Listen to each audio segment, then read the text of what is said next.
Hello dear students, welcome back to my channel physics SPC. Electromagnetic induction का एक question.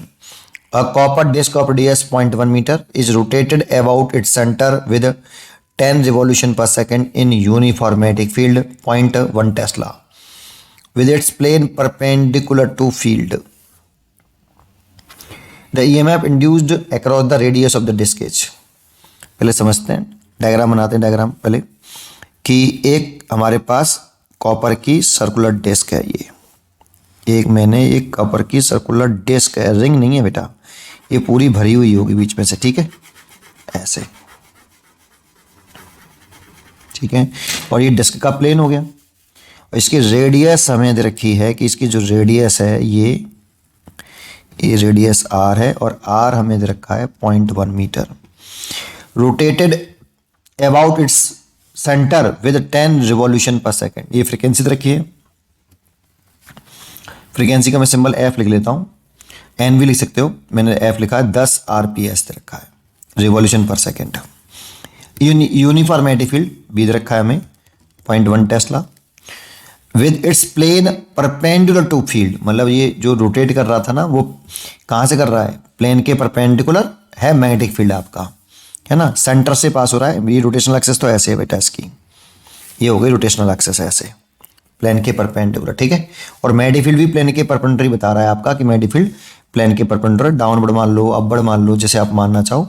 तो मैंने ऐसे मान लिया कि मैग्नेटिक फील्ड प्लेन के परपेंडिकुलर है और ऐसे है ना। देखो ये सर्कुलर डिस्क का प्लेन हो गया और प्लेन के परपेंडिकुलर मैंने डाउनवर्ड डायरेक्शन में मैग्नेटिक फील्ड कंसीडर कर लिया और ये कांस्टेंट मैग्नेटिक फील्ड है।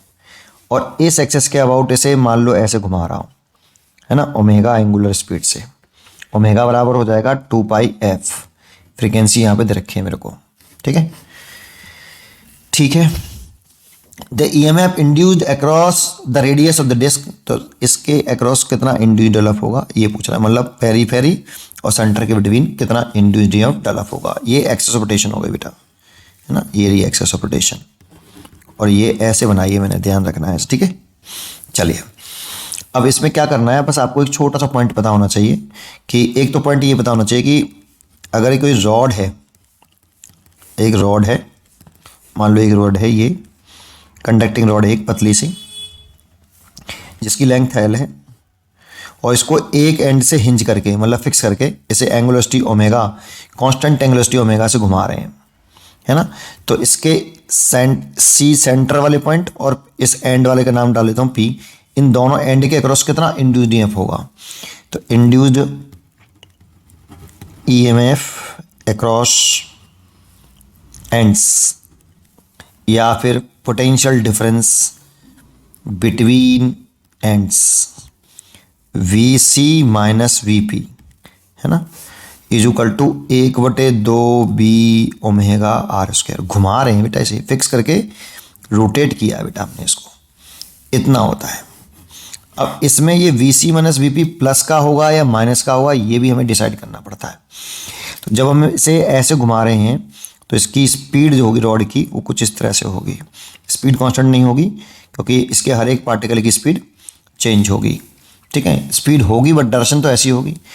तो अगर हम इसमें ये पता करना चाहें कि C और P में से कौन सा पॉइंट हायर पोटेंशियल पर है, तो हमें मैग्नेटिक फोर्स की डायरेक्शन निकालनी पड़ेगी Q cross V cross B से, ऐसे। अगर चार्ज पार्टिकल पॉजिटिव है तो V क्रॉस B की जो डायरेक्शन होगी वही FM की डायरेक्शन होगी, और अगर चार्ज पार्टिकल नेगेटिव है तो V क्रॉस B के अपोजिट डायरेक्शन होगा FM। तो हम V क्रॉस B की डायरेक्शन निकाल लें।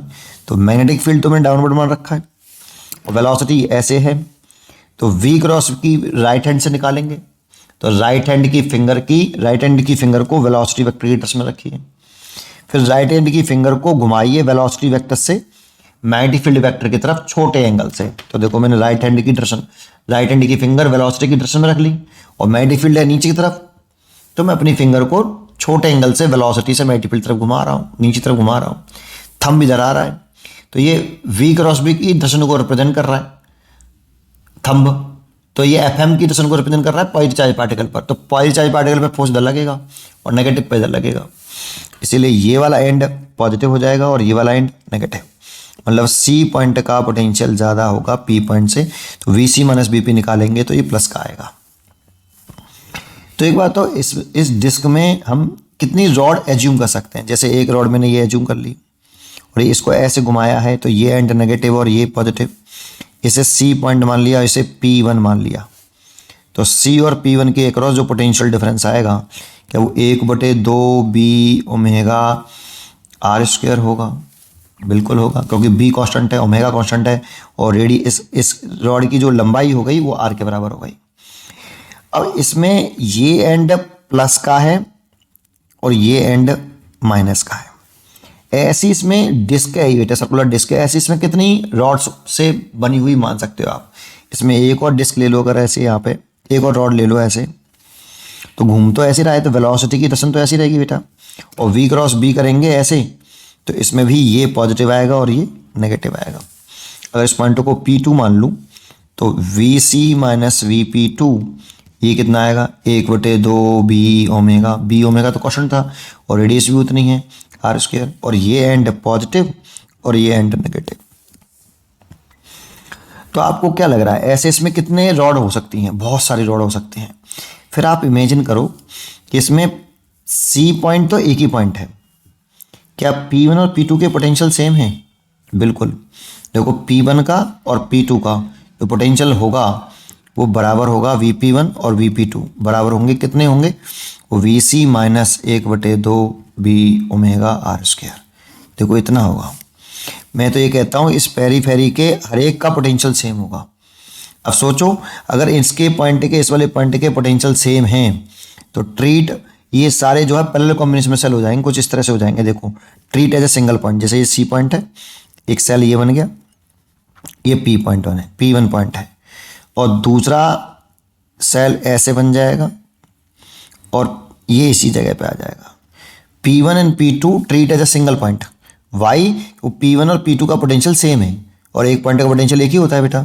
ऐसे ही अगर तीसरा सेल बनाओगे तो वो भी इस तरह से बनेगा, ऐसे। और इन सबके EMF सेम होंगे, सबके EMF सेम होंगे। और ये किस कॉम्बिनेशन में, जरा देख के बताओ। अब करंट इलेक्ट्रिसिटी में पहुंच गए हम, और करंट इलेक्ट्रिसिटी में पहुंच गए तो ये सारे सेल अब पैरेलल कॉम्बिनेशन में हैं। और याद करो, जब series parallel combination of equal EMF के पैरेलल कॉम्बिनेशन पढ़ते थे हम, जब सेल हैं उनके EMF इक्वल हैं और उनको पैरेलल कॉम्बिनेशन में कनेक्ट करते थे, तो जो नेट EMF आता था वो E ही आता था बेटा। इसीलिए इस डिस्क के सेंटर और पेरीफेरी के अक्रॉस जो नेट EMF आएगा वो E ही होगा। दैट मीन्स ये इक्वल होते हैं सब बेटा, ऐसे। तो E की वैल्यू होगी 1/2 B ओमेगा R²। एक बार इस कंसेप्ट को समझ लो, ये बार बार नहीं करना पड़ता है। एक बार इस बात को समझ लोगे तो आपको ये बार बार नहीं करना। फिर आपके दिमाग में हो तो आप इतना क्यों सोच रहे हो, डायरेक्ट हो गया आंसर। नेट EMF इतना है सर, डिस्क के और सेंटर और पेरीफेरी के बिटवीन इतना नेट EMF है, क्योंकि ये तो एक रॉड का था बेटा। लेकिन डिस्क का सेंटर और पेरीफेरी के क्रॉस भी नेट EMF इतना ही आता है बेटा। अब वैल्यू पुट कर दो, 1/2 B ओमेगा की वैल्यू लिख लो 2πf इंटू R²। 2 से 2 कैंसिल हो गया। B की वैल्यू रखी हमें कितनी, 0.1। पाई की वैल्यू पुट मत करना, क्योंकि पाई के टर्म में रखा आंसर। और F की वैल्यू रखी कितनी, 10, और R की वैल्यू कितनी रखी, 0.1 का स्क्वायर, तो 0.1। तो देखो इस पॉइंट को इस पॉइंट को इस पॉइंट को उठाओगे तो नीचे जो आएंगे वो 1000 हो जाएगा बेटा। और एक जीरो से ये जीरो काटोगे तो π/100 आ जाएगा बेटा। इतना बोल्ट आएगा नेट EMF। उम्मीद करता हूँ कि आपको ये रूल समझ में आना चाहिए। तो इसका आंसर है π/100 वोल्ट। पढ़ते रहिए और खुश रहिए।